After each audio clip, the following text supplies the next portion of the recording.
Good morning to all of you.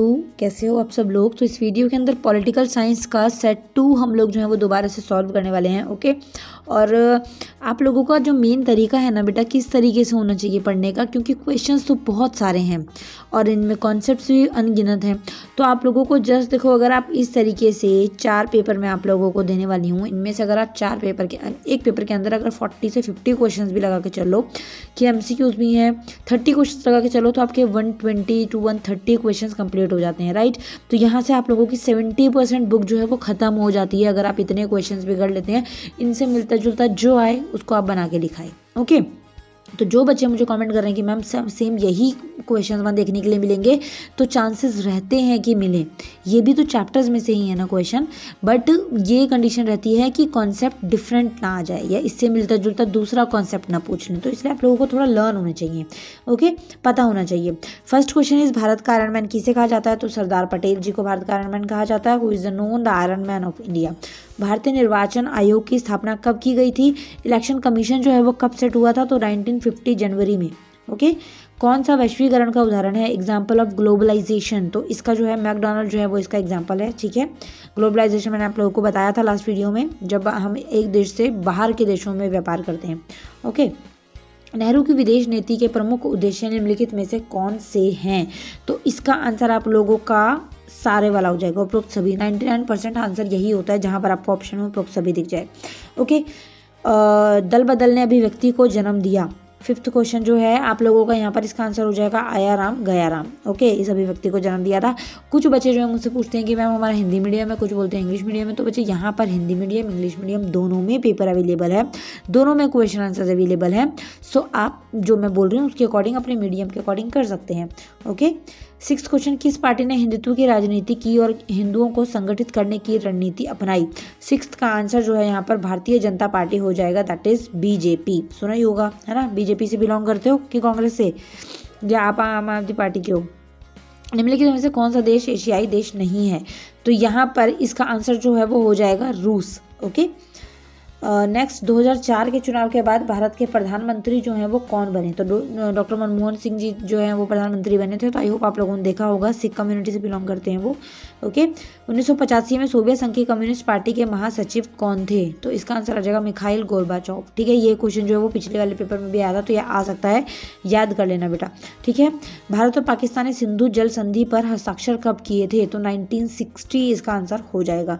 Okay, और 10th question जो है 1977 में भुट्टो सरकार ने को किसने हटाया? तो यहाँ पर इसका सही आंसर हो जाएगा जनरल जिया उल हक। ओके, जनरल जिया उल हक। ठीक है बेटा, उसके बाद में आगे जो है वो 12th क्वेश्चन जो है पोखरण 2 परमाणु परीक्षण का कोड नेम जो है वो क्या था? तो ऑपरेशन शक्ति इसका नाम था, कोड नेम। ठीक है, what do you understand by human security? मानव सुरक्षा से आप क्या समझते हैं? तो मानव सुरक्षा का मतलब व्यक्ति या फिर उनके समूहों की रक्षा करना, नाम से पता लग रहा है। ठीक है, पर्यावरण संबंधी चिंताएं समकालीन वैश्विक राजनीति का हिस्सा क्यों होनी चाहिए? तो इसका आंसर यहाँ पर हो जाएगा, कोई भी सरकार जो है वो पर्यावरण की जो चिंताएं हैं उनको अकेले नहीं सुलझा सकती, तो इसलिए वो सिर्फ एक को लेकर हम नहीं चल सकते। ओके, आगे अब के बाद फिलिप्स आ जाएंगे। तो फिलिप्स में यहाँ पर अगर हम आगे देखें, डैश बहुदलीय प्रतिस्पर्धा वाला एक स्थल रुद्ध देश है, मल्टी पार्टी कंपटीशन वाला लैंडलॉक कंट्री। लैंडलॉक का मतलब होता है जहाँ चारों तरफ से लैंड से वो लॉक है, वहाँ पे पानी नहीं है, समुद्र नहीं है। ओके, चारों तरफ से लैंड से लॉक हो रखा है वो, तो वो है भूटान आपका। ओके, संयुक्त राष्ट्र का सर्वोच्च पदाधिकारी कहलाता है तो महासचिव, जनरल सेक्रेटरी जिसको बोला जाता है। ठीक है बेटा, संयुक्त राष्ट्र महासभा की पहली महिला अध्यक्ष कौन सी थी? तो विजय लक्ष्मी पंडित जी जो थी वो ये थी। तो आई होप आप लोगों ने पढ़ रखा होगा, नहीं पढ़ा तो मैं भी बता रही हूँ, साथ साथ करते जाओ। USSR द्वारा शुरू किया गया सैन्य गठबंधन कौन सा था? तो इसका आंसर जो है वो वार्सा पैक्ट हो जाएगा, WARSAW। ठीक है, वार्सा पैक्ट। आगे अभी कथन और कारक आ जाते हैं, और यहाँ पर आप लोगों को देख लेना है कि किस हिसाब से है। फिर भी मैं आप लोगों को बता देती हूँ, जो आप लोगों का क्वेश्चन है 18 का आपका वार्सा पैक्ट हो गया, 19 का आपका D होगा और 20th का आपका B होगा। ठीक है, इस तरीके से ऑप्शन रीजन हो जाएंगे आपके। फिर 2 मार्क्स वाले क्वेश्चन आ जाते हैं, ये आप देख लीजिए, नज़र मार लीजिए, और जिनके आंसर्स नहीं पता लगेंगे वो मैं आप लोगों को बता दूंगी, बट आपकी बुक में और गूगल पर सबके आंसर्स अवेलेबल हैं। ठीक है। आपको जस्ट क्वेश्चंस को रट्टा नहीं मारना है, आपको देखना है कि इनमें किन किन कॉन्सेप्ट्स की किन किन टाइम की बात की गई है। ओके, सो दैट आप लोगों को कॉन्सेप्ट पता लगे, इससे मिलता जुलता कुछ आए तो आप कुछ तो घुसा के लिख के आ पाओगे ना। ठीक है, ये देखिए ये आपके 2 मार्क्स वाले क्वेश्चंस हैं। ओके, आप स्क्रीनशॉट ले लीजिएगा इनका। और काफ़ी क्वेश्चन ऐसे हैं जो आप खुद से भी बना के लिख सकते हो अगर आपको उसकी बेसिक नॉलेज है। जैसे ग्लोबलाइजेशन, वैश्वीकरण से कोई क्वेश्चन रहता है तो अगर आपको उसका मीनिंग पता है तो आप उसी से काफ़ी सारे पॉइंट्स लिख सकते हो। ये 3 मार्क्स वाले क्वेश्चन हैं सारे। ठीक है,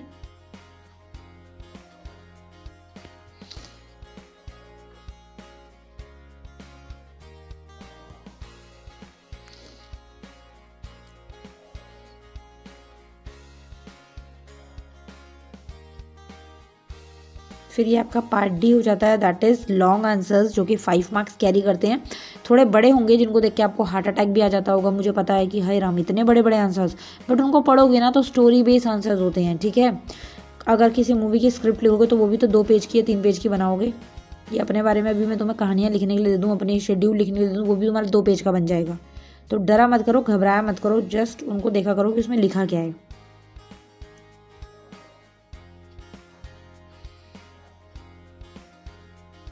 ये आपके क्वेश्चन सारे के सारे बच्चे कंप्लीट हो जाते हैं। ठीक है, तो आई होप कि आप लोगों को कोई परेशानी नहीं होगी। अच्छे से प्रैक्टिस करते रहिए। क्वेश्चंस के कॉन्सेप्ट्स आप लोगों को मैक्सिमम सारे सेम ही देखने के लिए मिलेंगे, same as it is answer आपके पास क्वेश्चन आए, बट चांसेस रहेंगे कि कॉन्सेप्ट सेम ही देखने के लिए मिलेंगे वहाँ पर। ओके, तो इतना मुश्किल पेपर नहीं आएगा। नेक्स्ट वीडियो में मिलते हैं। Thank you so much, bye bye.